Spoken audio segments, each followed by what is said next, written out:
వస్తుంది ఒక సీను. అంటే రీసెంట్గా జరిగిన ఇంటర్వ్యూస్లో కూడా ఒక్కొక్క మీరు విజయ్ దేవరకొండ గారు, మృణాల్ ఠాగూర్ గారు వాళ్ళ ఫ్యామిలీలో ఎవరికి ఫ్యామిలీ స్టార్ అనేది ఇస్తారంటే మీ ఒపీనియన్ చెప్పారు. యాజ్ ఎ ప్రొడ్యూసర్గా ఇండస్ట్రీలో ఉన్న హీరోస్కి ఈ ట్యాగ్ ఇవ్వాలంటే, ది ఫ్యామిలీ స్టార్ అని ట్యాగ్ ఇవ్వాలంటే ఎవరికి ఇస్తారు సార్?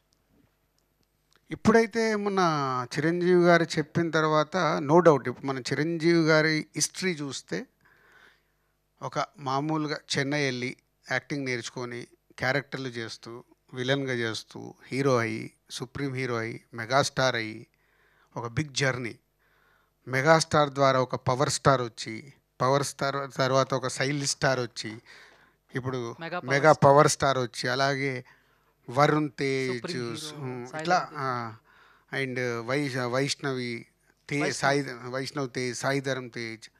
అంటే ఆయన ద్వారా ఎంతమంది వచ్చారంటే వాళ్ళందరికీ స్టారు, వాళ్ళ ఇంట్లో family star, only megastar. One word about family star, the family star. మీలో చాలామంది ఫ్యామిలీ స్టార్స్ ఉన్నారు. సో మీ కథ ఈ cinema. Thank you sir, thank you so much.